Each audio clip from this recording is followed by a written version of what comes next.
समादरणीय धार्मिक सज्जन वृंद,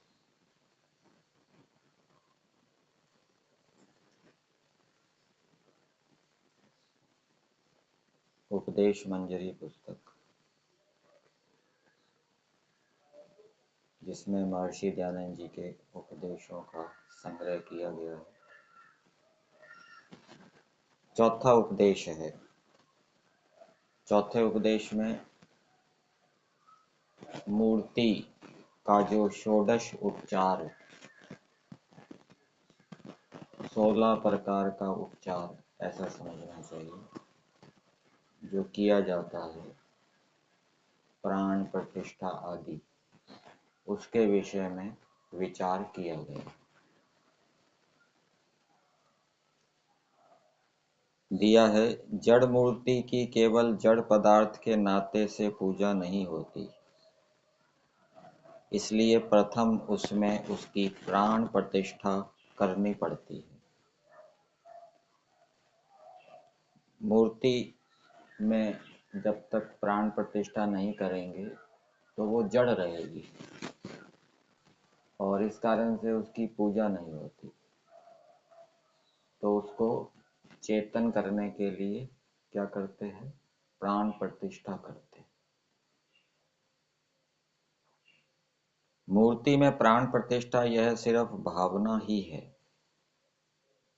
भावना का अर्थ विचारना यह होता है। भावना का अर्थ क्या बताया? विचारना। विचारना का अर्थ क्या होता है? विचार।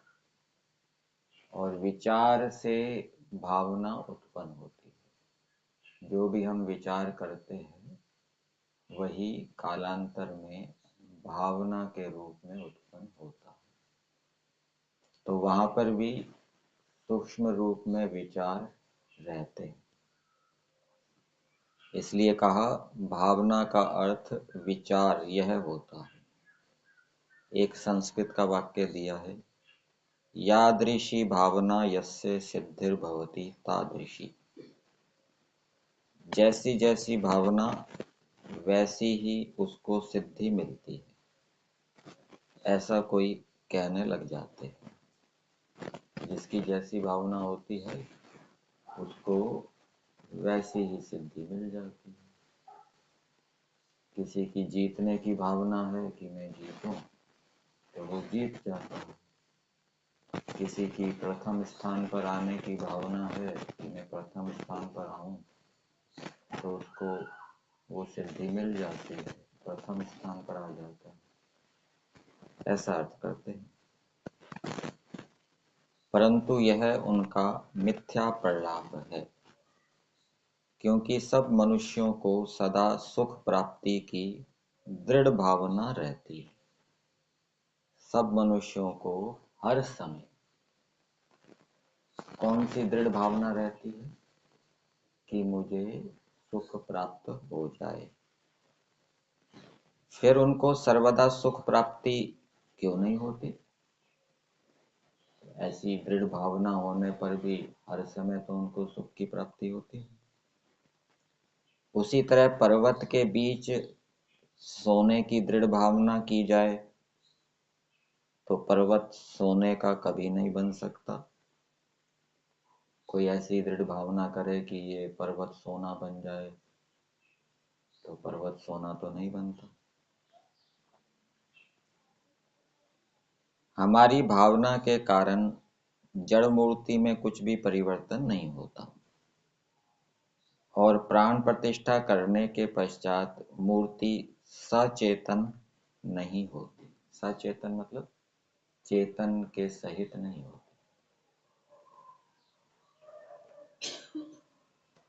आंखों से देखे ऐसा नहीं होता कि मूर्ति आंखों से देखने लग जाए। यह हम सबों को अच्छी तरह मालूम ही है। मतलब कि प्राण प्रतिष्ठा करने के बाद आप प्रत्यक्ष कर सकते हैं कि मूर्ति कुछ देखती नहीं है, चेतन नहीं हो जाती। ये प्रत्यक्ष है सबको। अस्तु, परमेश्वर का अखंड निश्चय इस सब जगत भर में चल रहा है।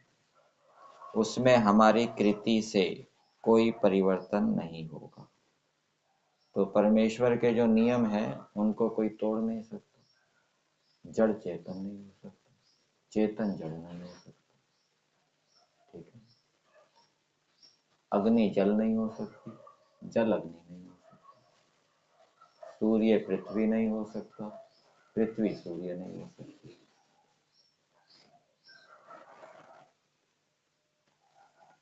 तो परमेश्वर की जो नियम है, व्यवस्था है, उसमें हमारी कृति अर्थात हमारे कार्य से कोई परिवर्तन नहीं होगा। जो जड़ है वह जड़ ही रहेगा और सचेतन वह सचेतन ही समझा जाएगा। अब रहा प्राण प्रतिष्ठा के कारण जड़ मूर्ति पूजा के अर्थ मानने का क्या आधार है, उसे देखो। कोई आधार ही नहीं। किस आधार पे आप प्राण प्रतिष्ठा कर रहे हो और फिर उसकी पूजा कर रहे हो? ना तो चारों वेदों में अथवा गृह्य श्रौत सूत्रों में, ना षड दर्शनों में कहीं भी प्राण प्रतिष्ठा के मंत्र दिए हैं। तो फिर प्राणेभ्यो नमः इस प्रकार के प्राण प्रतिष्ठा के मंत्र कहाँ से निकले? तो वेदों में, दर्शनों में और सूत्र आदि ग्रंथों में कहीं पर भी प्राण प्रतिष्ठा के मंत्र हैं ही नहीं। तो आप ये मंत्र कहाँ से ले आए? कौन सा मंत्र? प्राणेभ्यो नमः। इस प्रकार के प्राण प्रतिष्ठा के मंत्र कहाँ से निकले? इसका विचार हम हिंदुओं को नहीं, मैं भूला। तो महर्षि दयानंद जी ने हिंदू शब्द प्रयोग कर दिया भूल से, तो कह रहे हैं कि मैंने भूल से हिंदू शब्द प्रयोग कर दिया है। हम आर्यों को करना चाहिए, फिर हिंदुओं की जगह आर्य शब्द का प्रयोग किया। इसका विचार हम हिंदुओं को नहीं, मैं भूला, हम आर्यों को करना चाहिए। हिंदू शब्द का उच्चारण मैंने भूल से किया, क्योंकि हिंदू यह नाम हमें मुसलमानों ने दिया है, जिसका अर्थ काला, काफिर, चोर इत्यादि है। सो मैंने मूर्खता से उस शब्द को स्वीकार किया था। आर्य अर्थात श्रेष्ठ, यह हमारा असली नाम है। हमारा असली नाम क्या है? आर्य अर्थात श्रेष्ठ। फिर आगे एक ऋग्वेद का मंत्र दिया है, विजानीहि आर्यान ये च दस्यवो बर्हिष्मते रंध्या शासक अव्रतान शाकी भव यजमानस्य चोदिता विश्ववेत्ता ते सधमादेशु चाकन। और एक अष्टाध्यायी का सूत्र दिया है, आर्यो ब्राह्मण कुमारयो। ये छठे अध्याय के दूसरे पाद का सूत्र है। तो इसका अर्थ कर रहे हैं, भाइयों, दस्यु सदृश अव्रतचारी लोगों के साथ लड़ने वाले हम व्रतचारी आर्य हैं, सो सम्रण रहे। हम व्रतचारी आर्य कैसे हैं? दस्यु सदृश जो अव्रतचारी लोग हैं उनके साथ लड़ने वाले हैं। फिर आगे दिया है, प्रतिष्ठा म्युख आदि अथवा लिंगार्चन चिंतामणि इत्यादि तंत्र ग्रंथों के मंत्र लेकर हम जड़ मूर्ति की प्राण प्रतिष्ठा करते हैं। किनके मंत्र लेके? कुछ तंत्र ग्रंथों के नाम बताए, उनके मंत्र लेके जड़ मूर्ति में क्या है, प्राण प्रतिष्ठा करते हैं। यदि कोई ऐसा कहे तो हम उन तंत्र ग्रंथों का कुछ नमूना दिखाते हैं और पूछते हैं कि ये ग्रंथ माननीय हो सकते हैं व नहीं। कोई ऐसा कहे कि भी हमने तंत्र ग्रंथों से ये प्राण प्रतिष्ठा के मंत्र लिए, तो महर्षि दयानंद जी ने एक प्रमाण दिया तंत्र ग्रंथ का, तो वो देखिए, उसके अर्थ को जानिए। क्या ऐसे तंत्र ग्रंथों को आप मानेंगे? दिया है, पीत्वा पीत्वा पुनः पीत्वा यावत् पतति भूतले पुनः उत्थाय वै पीत्वा पुनर्जन्म न विद्यते। यहाँ पीत्वा से मद्य लेना चाहिए, शराब लेना चाहिए, नशे का पदार्थ।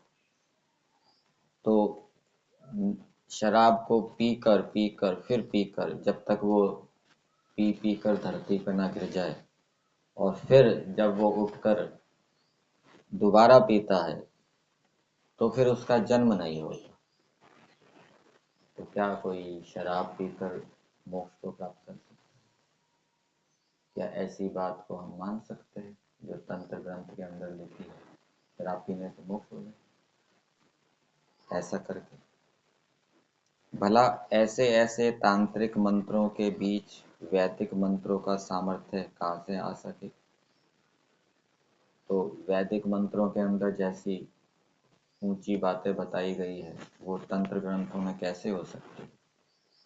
क्योंकि ये तंत्र ग्रंथ अनार्ष हैं, ऋषियों ने तो बनाए नहीं है, दुष्ट मनुष्यों के द्वारा बनाए गए हैं।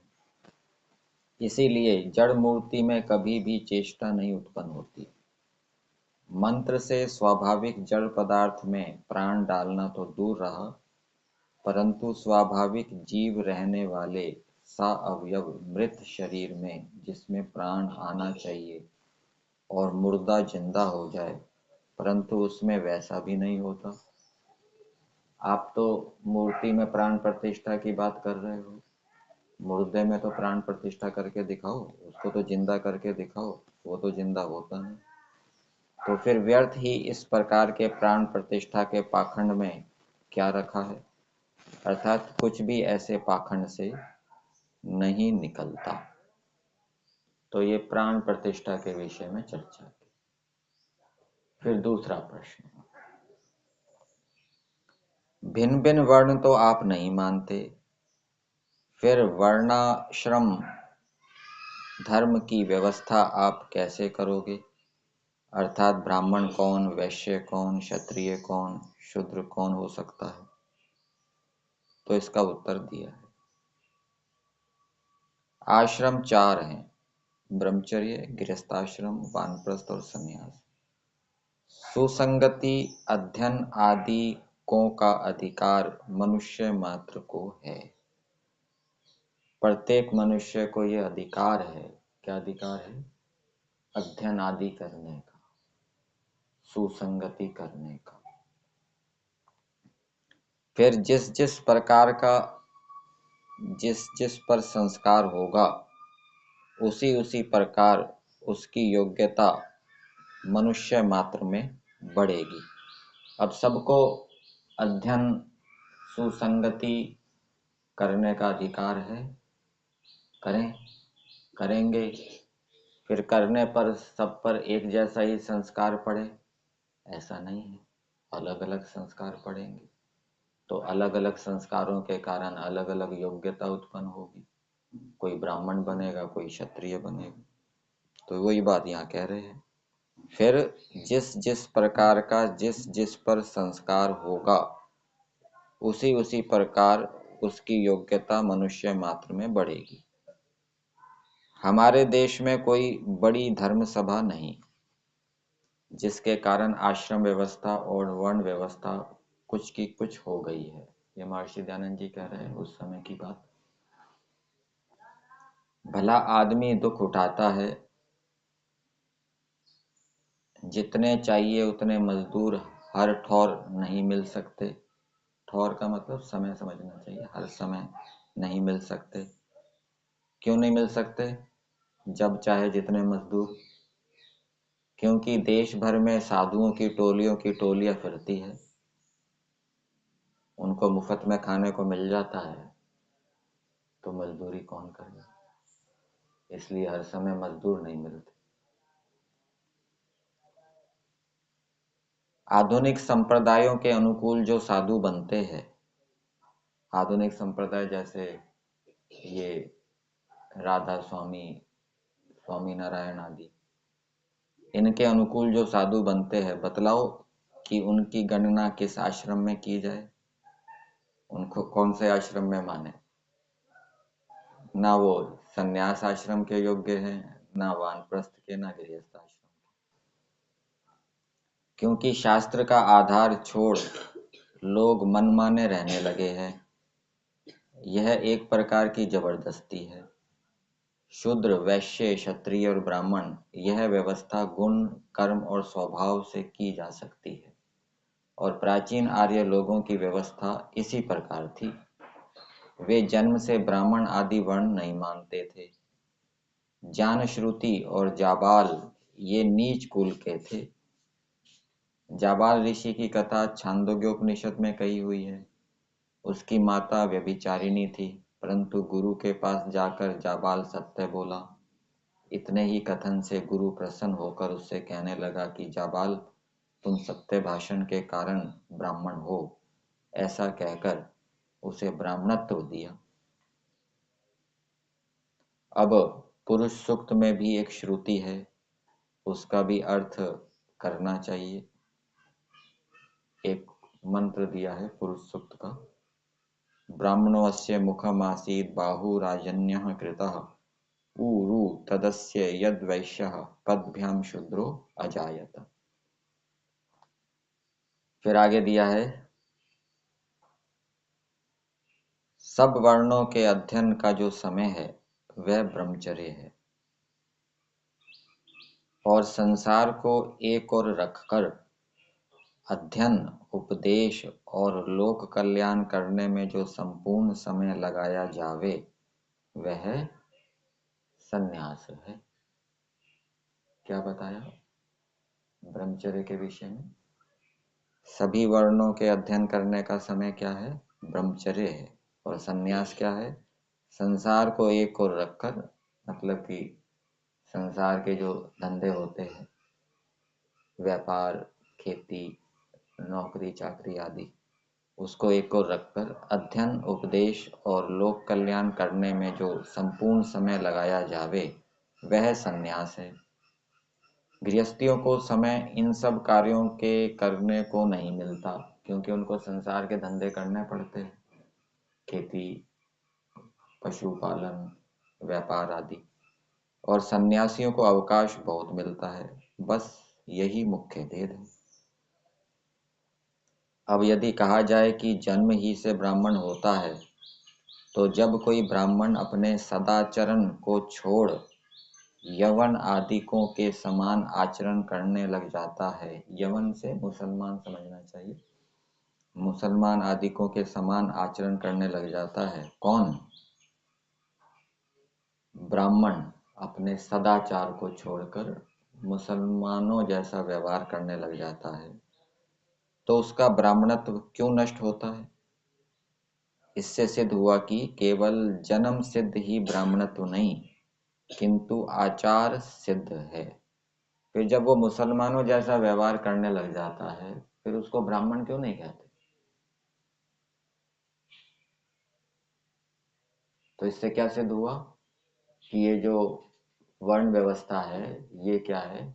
जन्म से नहीं है, गुण कर्मों के आधार पे आचार सिद्ध है, आचरण से सिद्ध है। ये तुम्हारे ही कामों से सिद्ध होता है। जिस समय इस आर्यावर्त में अखंड राज्य, अखंड ऐश्वर्य था, उस समय वर्णाश्रम की ऐसी ही व्यवस्था थी। यदि कोई कहे कि गृहस्थ आश्रम का अनुभव लिए बिना संन्यास न लेना चाहिए, तो यह कहना अप्रशस्त है, अप्रशंसनीय है। क्योंकि यदि रोग हो तो औषध देना बुद्धिमानी है। उसी प्रकार जिस पुरुष को विषयासक्ति की इच्छा नहीं, भोगेच्छा भी नहीं, भोगने की इच्छा भी नहीं, तो उसे नया संन्यास लेने की कोई आवश्यकता नहीं, किंतु वह तो स्वयं बना बनाया सन्यासी ही है। इसलिए संन्यास लेने के लिए सबको गृहस्थ आश्रम से ही गुजरना पड़े यह आवश्यक नहीं है, क्योंकि सब में भोगने की इच्छा नहीं होती, अलग अलग संस्कार होते हैं। तो जिसमें भोगने की इच्छा नहीं है वो सीधा ही संन्यास ले ले, और संन्यास ना ले वैसे भी वो सन्यासी है, बना बनाया सन्यासी है, संन्यास लेने की आवश्यकता ही नहीं, जो वैराग्य से युक्त है।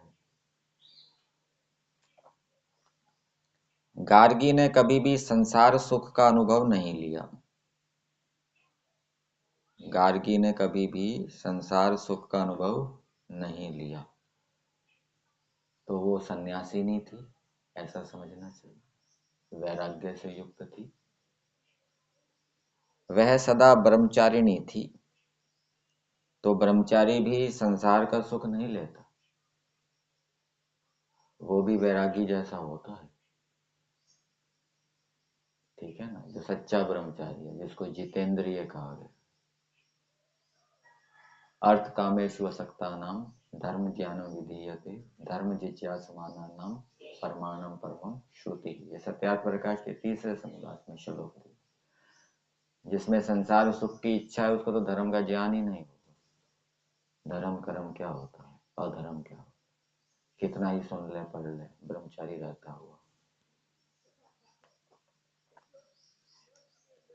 सन्यासियों से बड़े बड़े लाभ होते हैं। सन्यासियों को शरीर संबंध तो केवल होता है, शेष व्यवसाय उन्हें नहीं होता। शरीर संबंध मतलब खाना पीना होता है, नहाना धोना होता है। शेष व्यवसाय, नौकरी चाकरी धंधा आदि नहीं होता। उपदेश करना व अधर्म की निवृत्ति करना, ये सन्यासियों का मुख्य कर्तव्य कर्म है। अब यदि कोई कहे, कोई पूछे कि पुत्रोत्पत्ति बिना जन्म कैसे सफल होगा, सन्यासियों ने तो पुत्र उत्पन्न किया नहीं। कौन से सन्यासी? जो सीधे ही ब्रह्मचर्य आश्रम से सन्यास में चले गए। तो उन्हें यह उत्तर है कि पुत्र दो प्रकार के होते हैं, विद्या और योनि से।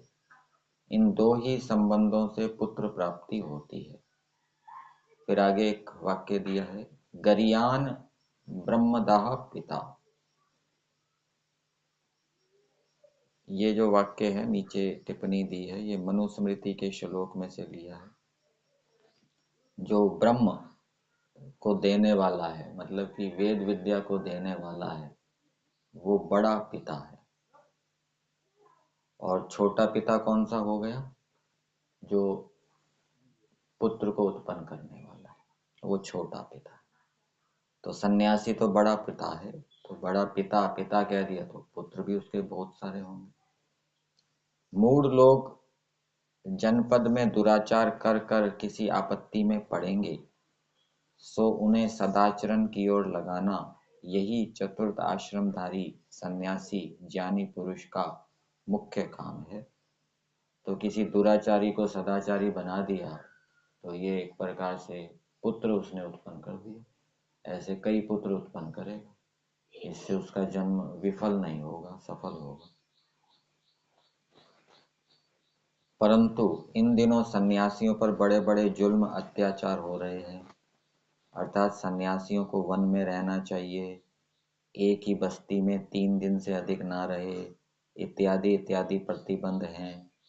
यदि इन्हें माना जाए तो भाई बताओ कि वह फिर किस प्रकार और किसे उपदेश करे। यदि 3 दिन ही एक जगह रहे तो फिर 3 दिन में कैसे बात बनेगी? क्या वह एक गांव से दूसरे गांव दौड़ता फिरे?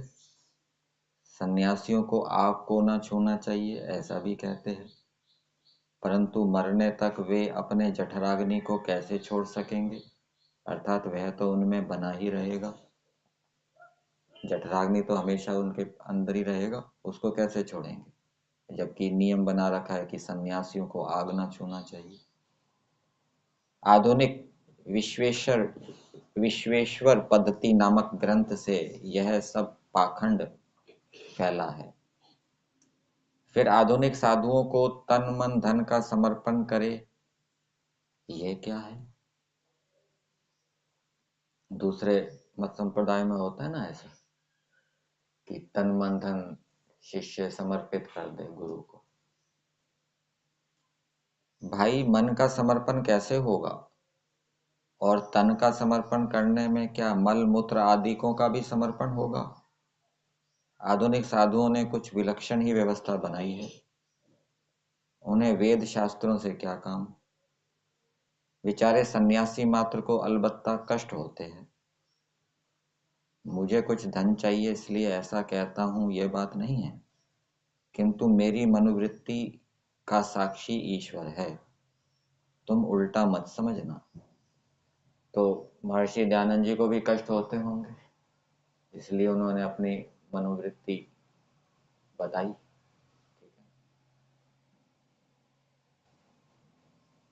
अब प्रश्न किया है, मूर्त पदार्थों के बिना ध्यान कैसे करते बनेगा?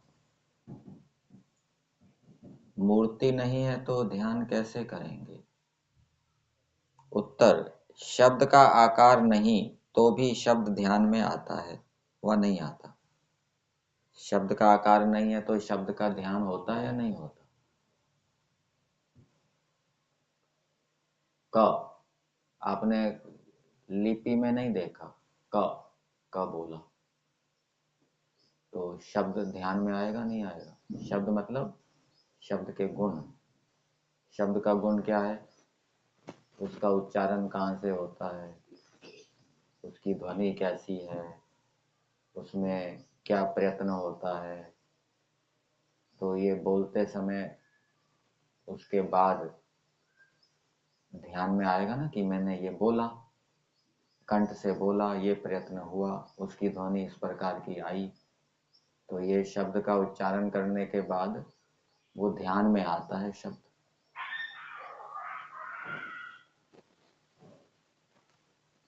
आकाश का आकार नहीं तो भी आकाश का ज्ञान करने में आता है वह नहीं? आकाश का आकार नहीं है तो फिर भी आकाश का ध्यान करते हैं।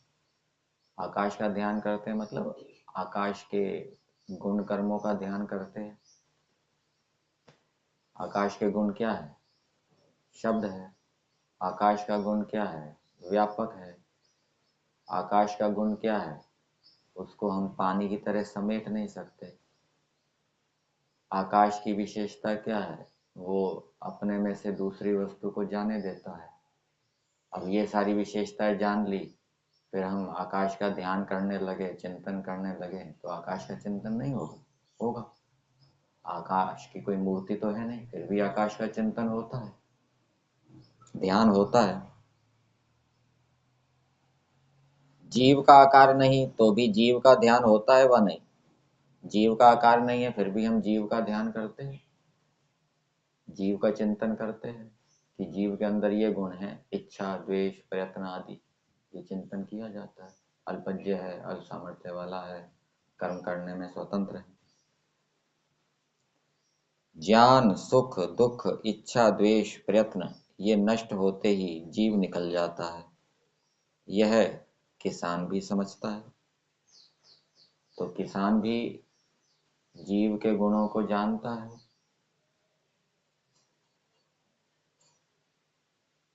प्राणियों के माध्यम से कि इस प्राणी को सुख हो रहा है, दुख हो रहा है, ये भाग रहा है, तो इसके मतलब इसके अंदर जीव है।